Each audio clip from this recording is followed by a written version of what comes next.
전기가 끊기거나 자연재해가 발생했을 때 어떻게 할지 생각해 본 적 있나요? 슈퍼마켓 선반이 텅텅 비고 배송이 중단되고 냉장고가 작동하지 않을 때, 바로 이런 위기 상황에서 우리는 패닉에 빠지지만 아미시 사회는 일상생활을 계속합니다. 왜냐하면 그들은 수세기 동안 완벽한 식품 저장 시스템을 개발해왔고 이 시스템의 비밀을 세대에서 세대로 전수해 왔기 때문입니다. 지난해 펜실베이니아 주 랭커스터 카운티의 한 아미시 마을을 방문했을 때 저는 인생에서 가장 큰 충격을 받았습니다. 68세인 마사 스톨츠푸스가 저를 집의 지하실로 안내했을 때 저는 눈앞을 믿을 수 없었습니다. 천장에서 바닥까지 이어지는 목재 선반에는 수백 개의 유리병이 가득 차 있었습니다. 각 병 속의 색색의 채소와 과일은 마치 어제 정원에서 수확한 것처럼 생생하고 신선했습니다. 마르타는 미소를 지으며 한 병을 들어 이 토마토는 1987년에 통조림으로 만들었는데 아직도 첫날처럼 맛있어요 라고 말했습니다. 그 순간 깨달았습니다.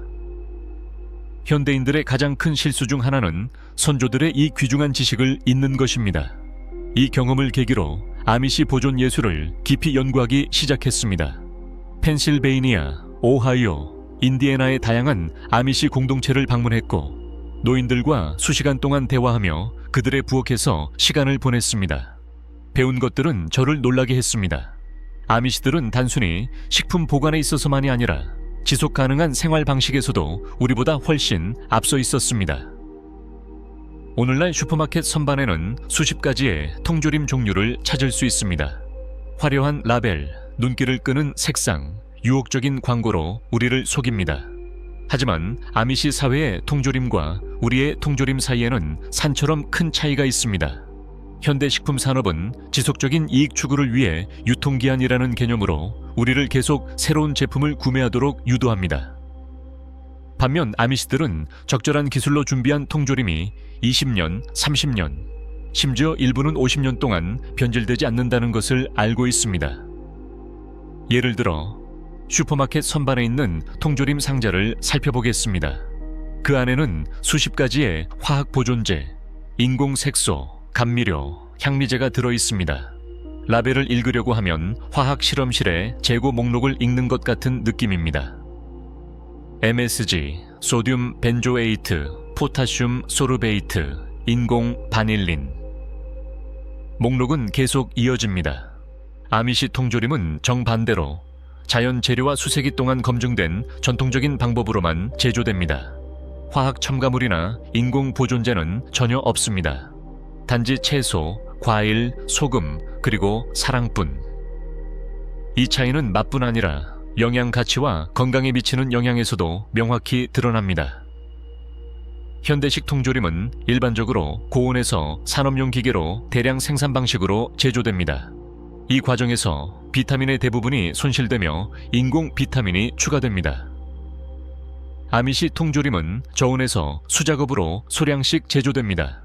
따라서 자연 비타민이 보존되며 맛이 전혀 손실되지 않습니다. 아미시 사회에서 통조림 제작 기술은 단순히 식품 준비 기술이 아니라 문화적 유산의 전승입니다. 이 지식의 전승은 현대 교육 시스템 어디에서도 찾아볼 수 없는 인내와 사랑이 필요합니다. 이 영상에서는 아미시 공동체가 채소를 어떻게 통조림으로 만드는지, 어떤 제품을 선호하는지, 그리고 이 통조림에 포함된 비타민을 함께 탐구할 것입니다. 다른 영상들과 달리 이 섹션에서는 조금 더 레시피에 초점을 맞춘 설명이 될 것입니다. 아미시들이 7가지 다른 채소를 어떻게 세심하게 통조림으로 만드는지 단계별로 설명해 드리겠습니다. 제 채널은 단순히 아미시 생활을 소개하는 것뿐 아니라 이 단순하고 생산적인 생활 속의 실천 방법, 즉 그들이 만드는 제품과 전통적인 방법을 궁금해하는 분들을 위해 어떻게 하는지 설명하려고 노력합니다. 아미시의 자연과 조화로운 생활 방식, 단순하지만 효과적인 방법은 단순히 영감을 주는 것뿐 아니라 배우기에도 가치가 있습니다. 만약 여러분도 이 여정에 함께하고 싶다면 영상을 좋아해 주시고 채널에 구독해 주시면 감사하겠습니다. 미리 감사드립니다. 커피 한 잔 들고 이 정보 가득한 여정을 시작해 보세요. 바로 그 전설적인 1굴까지 통조림, 보물 토마토 통조림. 아미시 정원의 명실상부한 여왕인 토마토는 특별한 기술로 통째로 통조림으로 가공됩니다. 이 과정은 예술작품처럼 계획되고 실행됩니다. 먼저 토마토가 완전히 익은 순간 태양의 첫빛 아래에서 수확됩니다. 왜냐하면 토마토의 산도 비율은 하루 중 시간에 따라 변동되며 통조림에 적합한 최적의 산도 비율은 아침 시간대에 달성되기 때문입니다. 수확된 토마토는 끓는 물에 2세 3분 동안 담가 껍질이 쉽게 벗겨질 수 있도록 합니다. 이 과정은 블렌칭으로 알려져 있으며 토마토의 세포 구조를 손상시키지 않고 껍질을 벗길 수 있게 합니다. 껍질을 벗긴 토마토는 특별히 준비된 소금물에 씻은 후 유리병에 담깁니다. 이 단계에서 가장 중요한 점은 병의 공기를 완전히 제거하는 것입니다. 아미시 여성들은 플라스틱 스패츌러를 사용해 병 벽면을 따라 공기를 움직여 모든 공기방울을 제거합니다. 왜냐하면 공기는 세균의 번식에 필요한 산소를 공급하기 때문입니다. 따라서 이를 제거해야 합니다. 병들은 특수 보존용 냄비에서 85°C에서 정확히 45분 동안 처리됩니다. 이 온도와 시간은 토마토의 구조를 손상시키지 않으면서 모든 유해 미생물을 죽이는 데 충분합니다. 처리 후 병들은 서서히 식혀지며 뚜껑에 진공 밀봉이 형성되기를 기다립니다. 이 방법으로 준비된 토마토는 적절한 조건에서 25에서 30년 동안 변질되지 않고 보관될 수 있습니다. 1995년에 보존된 토마토를 2023년에 열어 맛본 사람들은 그 맛이 전혀 변하지 않았다고 말합니다. 녹색 콩, 보존. 정원에서 신선하게 수확한 녹색 콩은 먼저 차가운 물에 충분히 씻고 끝부분을 자르며 깨끗이 정리됩니다. 콩의 보존은 토마토와 다른 접근 방식이 필요하며 단백질 함량이 높은 식품은 다른 처리 조건을 요구합니다. 청소된 콩은 큰 냄비에 소금물에 80분간 삶습니다. 이 과정에서 콩은 부드러워지지만 바삭함을 유지합니다. 삶은 후 즉시 차가운 물에 담깁니다. 이 기술을 쇼킹이라고 하며 채소의 색상을 유지하기 위해 필수적인 과정입니다. 콩을 병에 담을 때 공기 공간이 남지 않도록 주의합니다. 그 위에 끓는 물을 추가하고 병은 보존용 냄비에서 1시간 동안 100°C에서 처리됩니다. 콩의 단백질 함량 때문에 더 긴 시간과 높은 온도가 필요합니다. 이 통조림은 20년 동안 변질되지 않고 보관될 수 있으며 아미시 가정은 이 방법으로 겨울철 단백질 필요량을 충족시킵니다. 옥수수 통조림. 신선한 옥수수는 이삭에서 특수 기술로 분리됩니다. 아미시 가정이 사용하는 전통적인 옥수수 분리 도구는 옥수수 알갱이를 손상시키지 않고 분리하는 데 사용됩니다. 현대 기계와 달리 이 도구로 분리된 옥수수는 눌리지 않고 모양이 변형되지 않습니다. 분리된 옥수수 알갱이는 약간의 소금을 넣은 물에서 5분간 끓입니다.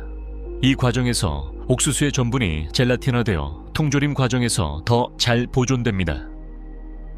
병에 담을 때 옥수수 표면이 완전히 뜨거운 물로 덮입니다. 캔은 냄비에서 90°C에서 40분 동안 끓입니다. 옥수수의 자연스러운 당분은 캔닝 과정에서 캐러멜화되어 독특한 맛을 만들어냅니다. 이 캐러멜화 과정을 경험해 본 분이 있다면 댓글에 남겨주세요. 그렇게 하면 그 경험을 공유할 수 있을 것입니다. 저도 그 맛이 궁금합니다. 15에 20년 동안 보관 가능한 이 통조림은 겨울철 비타민 A와 탄수화물 공급원으로 중요한 역할을 합니다. 당근 통조림. 땅에서 수확하자마자 가공된 당근은 베타카로틴 함량을 최대 수준으로 유지합니다. 당근은 껍질을 벗긴 후 통조림 크기에 따라 자르거나 전체로 가공됩니다. 작은 당근은 일반적으로 전체로 통조림으로 가공되며 큰 당근은 줄리엔 방식으로 자릅니다. 자른 당근은 증기로 12분간 조리됩니다.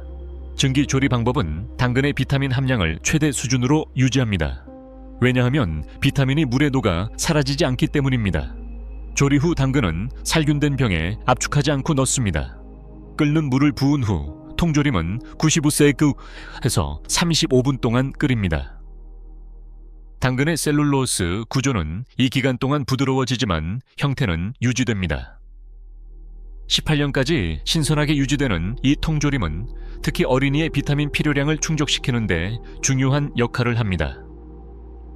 제가 언급한 모든 캔닝 방법을 집에서 시도해 보세요. 이 레시피를 여러분을 위해 설명하고 있으며 우리를 지원하고 싶다면 채널에 구독해 주세요. 주변 사람들과 이 영상을 공유하세요. 그들도 아미시들이 사용하는 이 건강한 방법을 배우도록 하세요. 완두콩 통조림. 정원의 가장 민감한 작물 중 하나인 완두콩은 수확 시점 측면에서 매우 중요한 의미를 지닙니다. 너무 어린 완두콩은 맛이 없고 너무 익은 것은 단단해집니다. 하지만 아미시 농부들은 완두콩 통조림을 위해 완벽한 시점을 잡는 데 있어서 거의 전문가 수준입니다. 신선한 완두콩은 껍질을 벗긴 후 차가운 물로 씻고 크기에 따라 분류됩니다. 작은 완두콩은 더 섬세한 처리가 필요하기 때문에 별도의 배치로 통조림으로 가공됩니다. 5분 동안 증기로 삶은 완두콩은 식히지 않고 즉시 병에 담깁니다. 뜨거운 완두콩 위에 끓는 소금물을 부어 공기방울을 제거합니다. 캔닝 냄비는 80°C에서 30분간 끓입니다. 완두콩의 섬세한 구조는 낮은 온도와 짧은 시간이 필요하기 때문에 이 파라미터들이 매우 중요합니다. 15년간 맛을 유지할 수 있는 완두콩 캔닝은 봄 채소의 겨울철 대표 제품이 됩니다. 호박 캔닝. 가을의 풍성한 수확물인 호박은 수확 후 일정 기간 휴지기를 거칩니다. 이 휴지기 과정은 호박의 당분 함량을 증가시켜 캔 맛을 개선합니다. 호박을 껍질을 벗긴 후 씨와 섬유질 부분을 제거합니다. 호박살은 정사각형으로 자르고 증기로 15분간 삶습니다. 삶는 과정에서 호박의 물이 나오기 때문에 이 물은 버리지 않고 통조림 물에 추가됩니다. 이로써 호박의 모든 영양소가 보존됩니다. 익힌 호박 조각을 병에 넣고 조리액을 추가합니다. 병은 100덱스에서 50분 동안 캔 보존 용기에서 처리됩니다. 20년 동안 보관 가능한 호박캔은 겨울철 비타민 C와 섬유질의 중요한 공급원입니다. 양배추 통조림. 발효 예술의 가장 아름다운 예인 절임 양배추는 아미시 요리법의 필수품입니다. 신선한 양배추 잎은 얇게 썰어 소금과 섞입니다. 소금 비율은 매우 중요합니다. 너무 적으면 부패가 발생하고 너무 많으면 과도한 염분 문제가 발생합니다. 소금에 절인 양배추는 특수 목재통에 압축되어 무게를 올려 압착됩니다.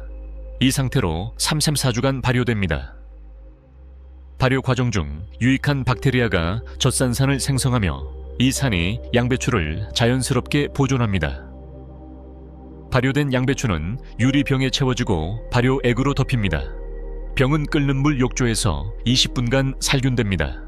정확히 만들 경우 30년 동안 보관 가능하며 프로바이오틱스 측면에서 매우 가치 있고 장 건강에 중요합니다. 병을 열 때 나는 그 유명한 팝 소리는 완벽한 밀봉의 음악적 증거입니다. 이 소리는 아미시 가족들의 귀에는 천상의 음악처럼 들리는데 이는 성공의 상징이기 때문입니다. 내부의 야채들의 색상은 시각적 향연을 선사합니다. 토마토의 깊은 빨강, 콩의 생생한 녹색, 옥수수의 황금색, 당근의 밝은 주황색.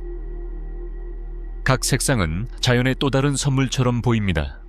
아미시들이 보존식품 분야에서 얼마나 창의적이고 다양한지 이 영상에서는 단 7가지 예시를 통해 공유했습니다.